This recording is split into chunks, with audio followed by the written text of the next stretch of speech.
दरम्यान सरकार आणि सीजेपीच्या बैठकीत नेमकं काय काय झालं एक धावती नजर टाकूया। ते आपण पाहिलं आणि ज्या प्रमुख मागण्या आहेत त्या सादर करण्यात आल्या। आता सरकारच्या वतीने उद्याला चर्चेची आणखीन एक फेरी प्रस्तावित आहे। गेल्या 1 तासांपासून आंदोलक पुण्यामध्ये जिल्हाधिकारी कार्यालयाच्या समोर ठाण मांडून ठाम आहेत। सीजेपीच्या नेतृत्वाखाली देशभरात जे आंदोलन होत आहे तशाच प्रकारचं एक आंदोलन पुण्यात केलं जात आहे आणि पुण्यात गेल्या तासाभरापासून जिल्हाधिकारी कार्यालयाच्या समोर आंदोलक ठाण मांडून आहेत। पावसाला पुन्हा एकदा सुरुवात झाली आहे, पण भर पावसात सरकारच्या विरोधात घोषणाबाजी करत हे सगळे युवक जिल्हाधिकारी कार्यालयाच्या परिसरात थांबले आहेत।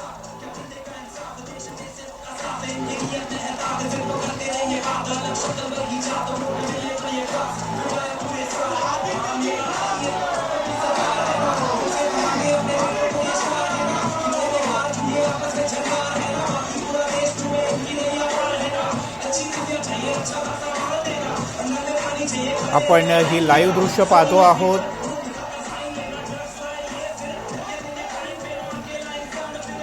वेगवेगळ्या प्रकारचे पत्रकं हातात घेतलेली आहेत, फलक हातात घेतलेले आहेत या आंदोलनकर्त्यांनी, तर अनेकांच्या हातात तिरंगा झेंडा आहे आणि हे सगळे विद्यार्थी पुण्यात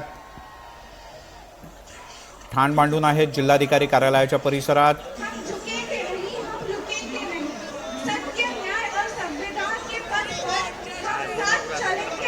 या सगळ्यांचं म्हणणं आहे की धर्मेंद्र प्रधान यांनी राजीनामा द्यावा अशा प्रकारची आग्रही मागणी करण्यात येते आणि वेगवेगळ्या प्रकारच्या घोषणा इथे करण्यात येत आहेत। तर काही क्षणांपूर्वी इथे एक विद्यार्थ्यांच्या समोर एक रॅप सॉन्ग सुद्धा सादर करण्यात आलं आणि ज्या माध्यमातून इथे असलेल्या उपस्थित विद्यार्थ्यांचा जोश वाढवण्याचा प्रयत्न आंदोलनकर्त्यांच्या नेतृत्वाच्या वतीनं केला जातोय।